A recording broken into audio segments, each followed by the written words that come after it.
Today on Fresno State Focus, a new movement on campus focuses on building a safer community surrounding Fresno State. Also, find out why a college education costs almost $50,000 by the time you get to wear your cap and gown. Plus, the holidays are just around the corner, and if you love to ice skate this time of year, downtown Fresno is the place to be. All that and more on Fresno State Focus.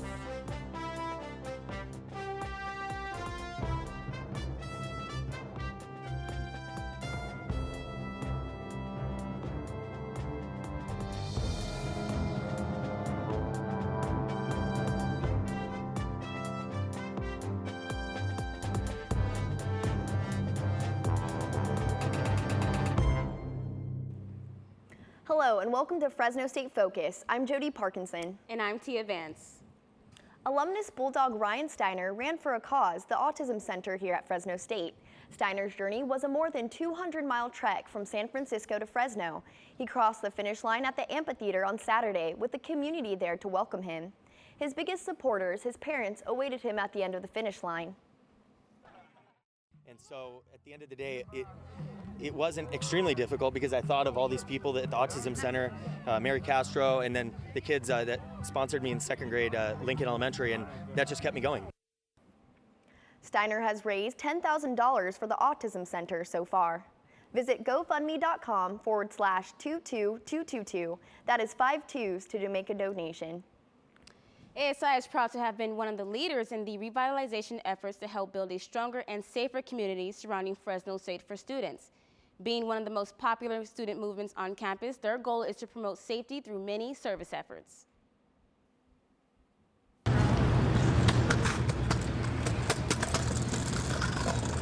Fresno State's Associated Students Incorporated, or as we know it as ASI, hosted its third annual Community Revitalization Summit to discuss the need of improvement of at-risk neighborhoods near campus.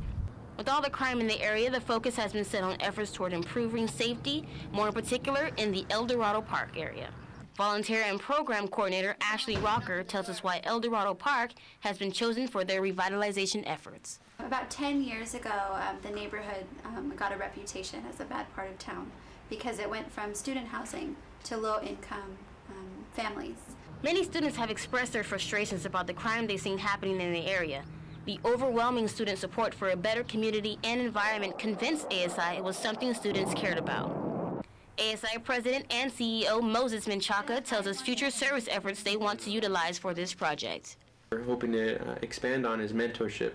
In some of the areas like El Dorado Park, there's tons of children, and one thing they need are solid mentors to stand there and let them know that their future is bright and that they have an opportunity to go to a place like Fresno State. The University Police has worked consistently with ASI with the revitalization efforts of El Dorado Park. Police Chief David Huerta explains why he thinks it's important for law enforcement and the community to be involved with this. It's important. You know, every community is different, alike and different. And I think it's obligation of law enforcement and community members to work together in identifying risks and challenges and then attempting to mitigate them through a cooperative effort. You can help be a part of this change by volunteering your time, and for fun, you and a friend can show up for the community neighborhood cleanups that happen every weekend. The Bulldog Pantry is a Fresno State student-run food pantry that has given its time profusely to the community's dire need for food. With their partnerships, they have been able to serve hundreds of families since their first date in 2007. Joining us today is Tofiki Gafar, student and Bulldog Pantry worker for quite some time. Tofiki, thank you for being here with us today. Hi there. So can you tell us a little bit more about the Bulldog Pantry? How did it start? What came about it? The Bulldog Pantry was started about in 2007 by alumni and community members, and they wanted to find a way for students to work with the community, basically with the need, like you mentioned earlier, to help students engage with the community by giving food and being involved. So where does the food come from? How do you guys get your food? We buy our food actually weekly from the community food bank. It's about $450 to $500 a week to buy the amount of food that we get. Okay, so Thanksgiving is just around the corner. Yes, it is. And I remember you guys doing something last year for the Bulldog Pantry as well. So what are you guys normally going to do for this year for Thanksgiving? Holidays are always very, very busy time for a nonprofit, especially like us. We are going to hand out holiday meal boxes. within the next few weeks to our families. Most of our families actually having a full-size turkey and the whole dinner spread is very, very hard for them to put together. So our job is to give them maybe a whole chicken or maybe turkeys from Fresno State or hams from Fresno State. We work with the ag department sometimes for those type of situations. So we have a couple of things coming up, and for our kids, we have a kids event, arts and crafts and reading and all this and all that. So we try our best to engage our clients' children and themselves also. So is this open to the entire community, or is it just, how do you guys choose your people? We have no restrictions. Anybody who comes in line, usually we're open by 9 o'clock on Saturday mornings. Most people are there in line by about 5 a.m. And with the winter coming, sometimes I try my best to tell them, don't sleep in your car, but it's so important to them. And we have no restrictions. So you're going to put an amount of effort to be there just for a few bags of groceries to get you through the week. It's very important to you, so we have no restrictions. Can you recall a time where you've had a family that just like, you guys saved my life, and how can you recall any heartfelt moments that you've witnessed? I would say there have been one person in general. We have a lot of families that come year after year. I've been working there. I mean, not working there. I've been volunteering there since about 2009. We have the same families, and there's a young man who goes to Hoover over here down the street, and what he does is he's become from standing in line at 5 in the morning to actually being a volunteer member. He's about to graduate high school and go on. So seeing him move through freshman to senior year is actually good. Being part of his life was important. Yeah, well, thank you so much, Tofiki, for being here with us. We've been talking with Tofiki Gafar from the Bulldog Pantry. As the holiday season arrives, people are out and about trying to get gifts together for family and friends. John Dix has the story of one woman who is going above and beyond for people she doesn't know. Ask any one of her friends, and they will say that Kit Farhat is one of the best people that they know. She will do anything to make your life better without regard to her own. She doesn't realize how much good she does just by being herself. That's just who she is. 12 years ago, she started Kit's Kits as a way of helping people that don't have anything. Collecting things that people need like socks, gloves, and even blankets, she puts them together in backpacks. Then 4 a.m. on Christmas morning, she'll drive around Fresno looking for someone that might need a kit. So when they wake up, they'll find the kit and hopefully have everything they need to survive a Fresno winter. She started small, only making 5 or 6 kits in a year. It's the kits closet. In 2010, she was diagnosed with Hodgkin's lymphoma. Facing your death is tough. I wasn't somebody that they said, oh, you have a good chance. It was, this is going to be hard and you might not make it. She spent the next year in treatment. She was no longer looking at cute things to wear in weekend parties. To go from that to, okay, what do you have to eat so you don't die? What pills do you have to take so you don't die? What exercise do you have to do so you don't die? Every day is thinking about your death, and that's hard. There was one thing that got her through it all. Great friends. Really, to be honest, it's just all of my friends that didn't go away. They were there all the time, and I like to say that I have to be sick, but I don't have to be sick and miserable. And if I'm going to die tomorrow, I want to have enjoyed today. She no longer has to go to treatment, but she is not done. It took 2.5 to 3 years to start to feel somewhat normal, and I'm still on the road to recovery. I did a lot of damage to my lungs and my heart that I'm still recovering from. She is still recovering from medical bills, too. Working 2 jobs, she still does Kit's Kits, but she doesn't do it alone. Her friends help. Last year, she went out wearing her angel wings and was able to deliver 50 kits. When somebody goes through so much and then they can wake up every day and deal with the day-to-day, it really kind of makes their experiences, their everyday drudgery, maybe a little less, not so bad, not so hard, not so difficult. Kit hopes that she can grow her kits to help more people. For her, it's not about the illness she's overcome, but the good she can still do. John Dix, Fresno State Focus. Holidays and giving go hand in hand. In this case, giving not only brightens up children's lives, but also helps them advance their education. The Holiday Gift Project gives kids new educational books during the holidays.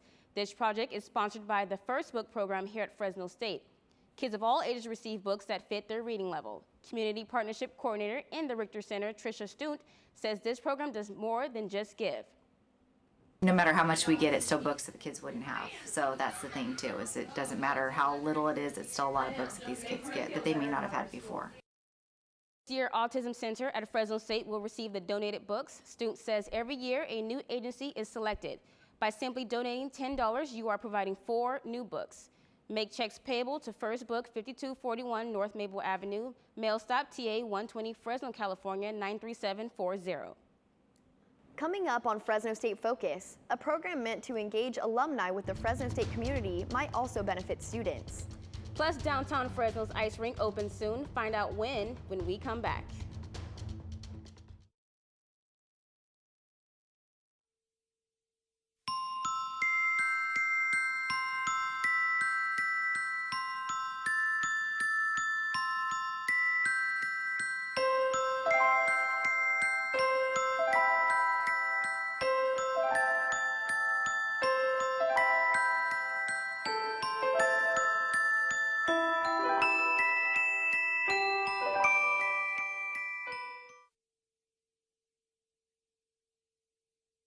So you decided to go to Fresno State. Good for you.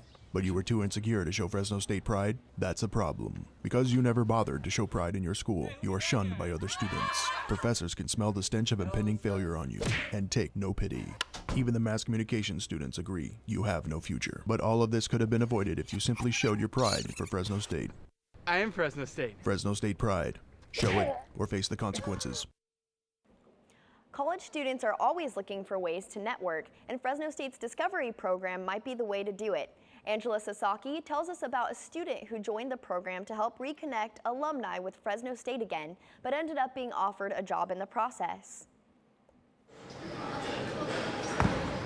Max Bayardo may seem like an average college student who enjoys working out, but there's something that sets this criminology major apart from his peers. He may have already landed a cadet job, and he says it is all thanks to a new initiative on campus. I don't think it would have happened because without the Discovery program, I wouldn't even have reached out to Robert. So I owe all of this to the Discovery program. The program was launched on campus in September. It is meant to engage alumni with the Fresno State community by matching paid student ambassadors like Bayardo with alumni who work in their field of interest. The students interview these alumni to discuss their life experiences since graduation and use that information to identify opportunities on campus that might interest them. But as you can see, it also has the potential to open doors for students. The program helped Bayardo connect with an alumnus who works in law enforcement. Deputy Police Chief Robert Navarez says he knew almost instantly that Bayardo was special. I immediately saw that he had the ability to interact.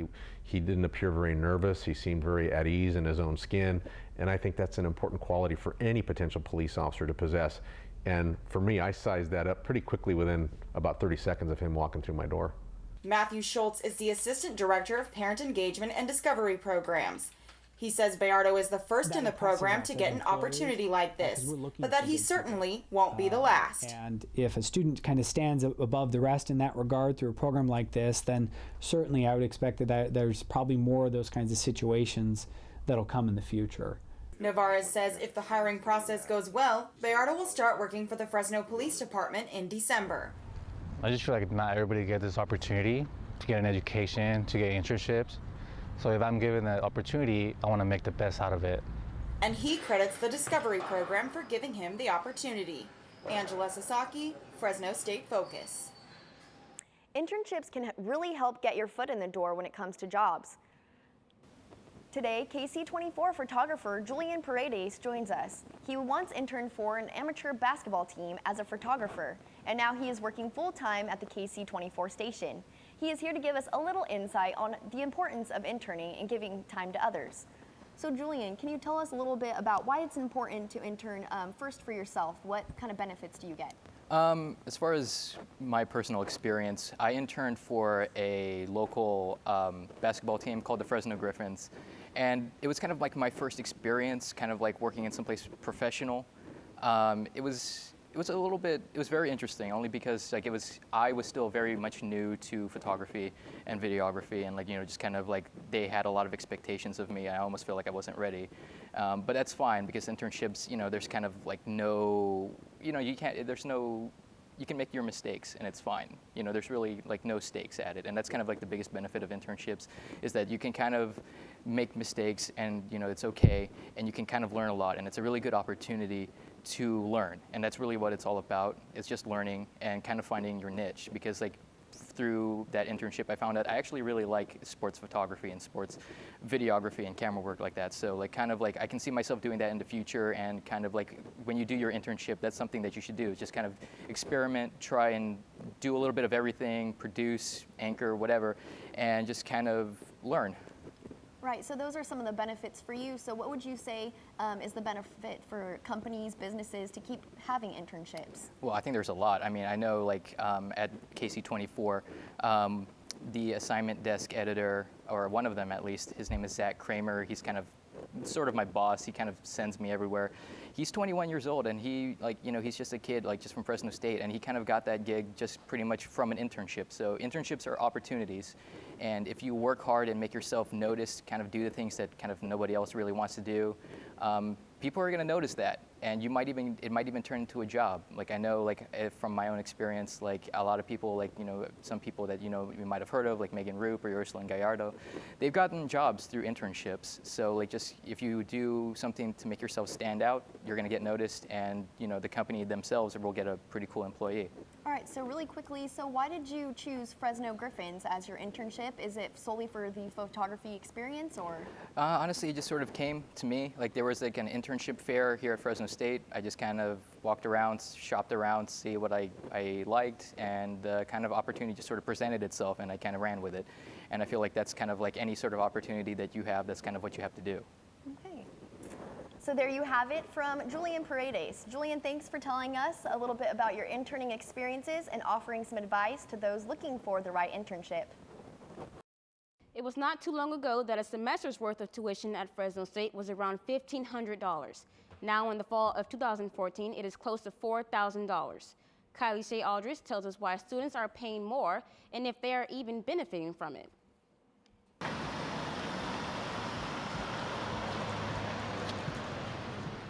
For a college student in the California state school system, it is close to $50,000 in tuition for your bachelor's degree. This is because tuition has steadily been increasing since the year 2007, when the government was less generous with the grants given to each state school. Well, I've been here for 4 years. I'm a senior, and tuition has just gone up every year. I get financial aid, and in the first 2 years, I wouldn't have to put in any of my own money on top of it. But these past 2 years, it's just been increasing ridiculously. So on top of my financial aid, I have to pay my own money as well. Because every student is putting more money into the school, there's a question as to if they are reaping the benefits. Possibly means smaller class sizes, nicer facilities, or more teachers. The state got into credit crunches.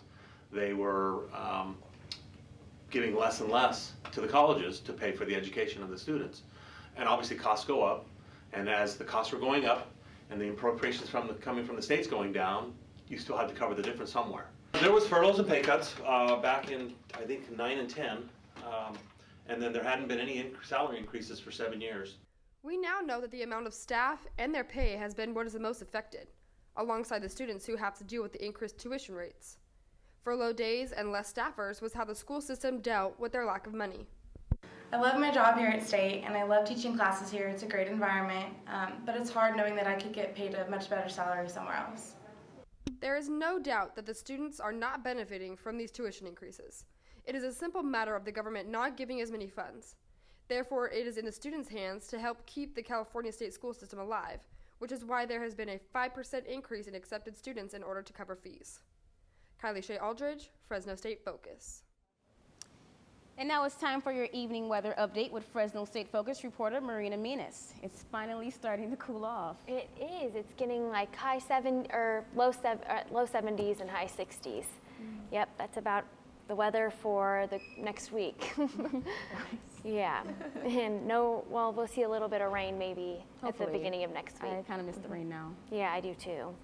I know, it's been quite a drought, except for Halloween weekend, we had quite a bit of rain. Oh, a lot. We actually had a lot of rain that Yeah, day. I wasn't here, but I heard it was pretty crazy. Yeah, with the wind and the dust and all. So, Yeah.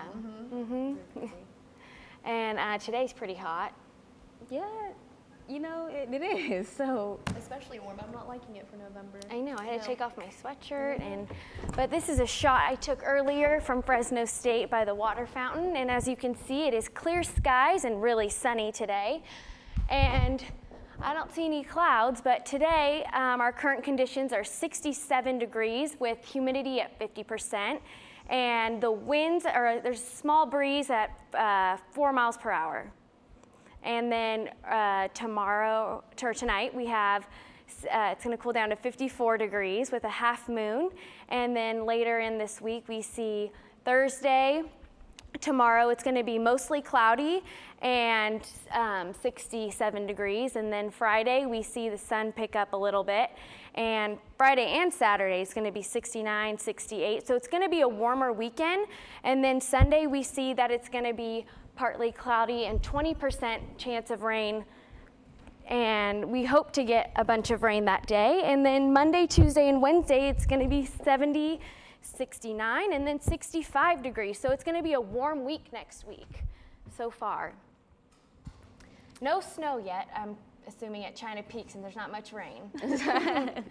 Okay, well, coming up in sports, the equestrian team has its home opener against South Carolina. Plus, the men's basketball team wins its first home exhibition game of the season. Stay tuned for sports with Dana Lipkin.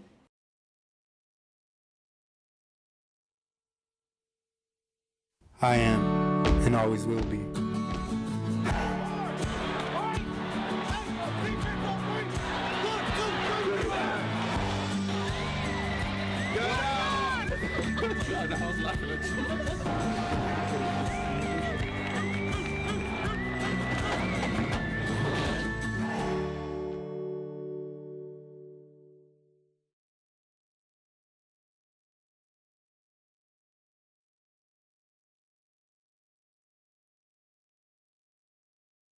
I am, and always will be.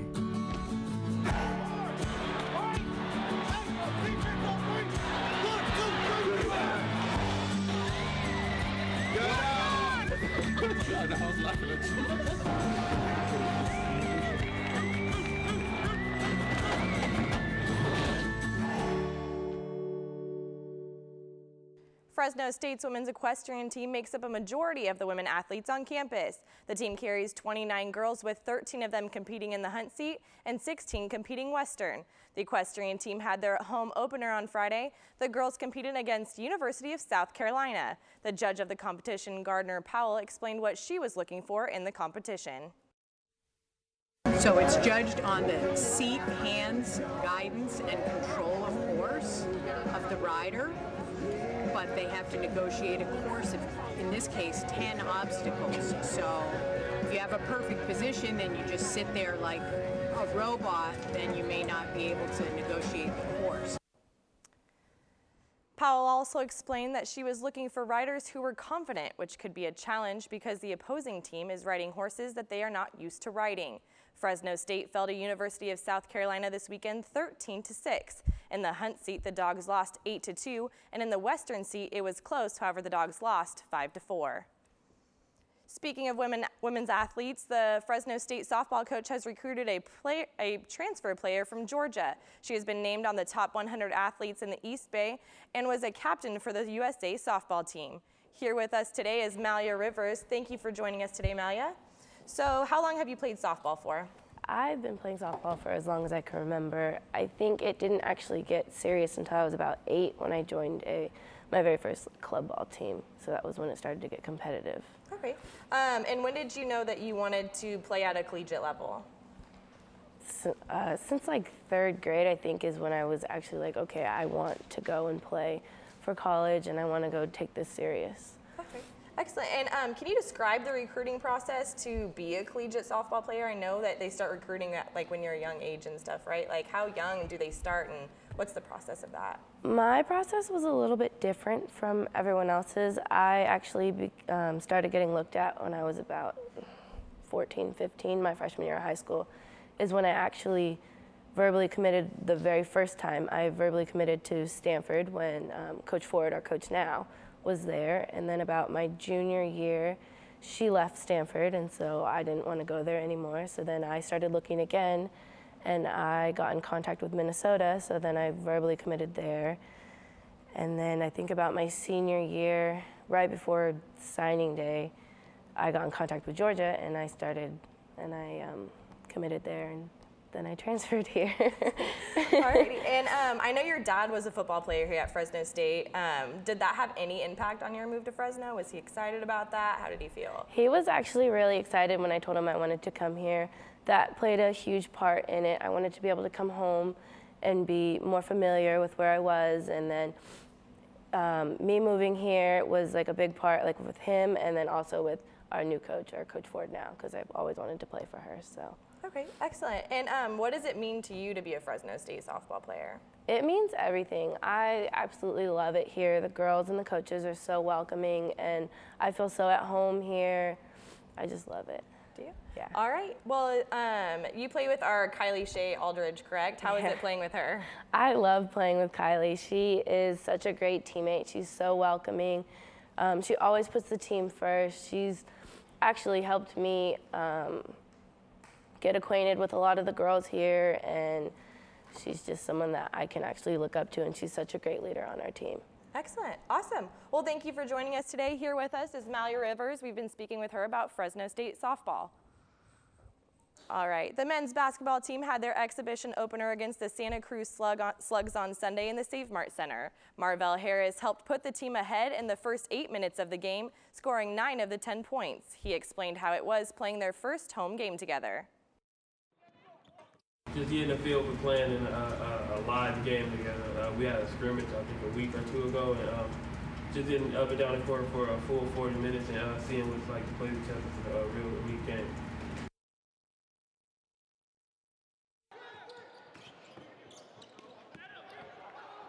Defense, and that their experience for the new guys was a good thing.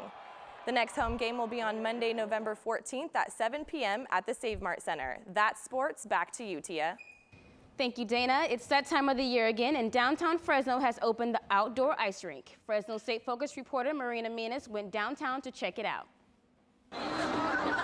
Like the world-famous tourist attractions in San Francisco's Union Square and New York's Rockefeller Center, the downtown Fresno ice rink is a must-do this time of year. Downtown Partnership President Aaron Blair says more on this special event. And this is, again, it's one of those things. We're reestablishing tradition for families to come downtown during the holiday season, experience the rink, and drink coffee. For the past few years, businesses have been trying to revitalize the downtown Fresno to make it safe and fun for the younger crowd. The Fulton Mall has not had the best reputation in the past. A shooting occurred just last year around this time. Now the Downtown Partnership has changed its security standards. Event coordinator Alicia Sadiq says the ice rink plays a big role in turning around the Fulton Mall. Downtown Fresno has overnight security, which has been working diligently to make sure that crime is deterred. So we've seen a reduction in things like graffiti and other acts around downtown. For ice skater Danielle Bouchon, going to the ice rink is something her whole family looks forward to during the holidays. Bouchon's mom was an ice skating coach and dad was a hockey player. She says she was practically raised on the ice.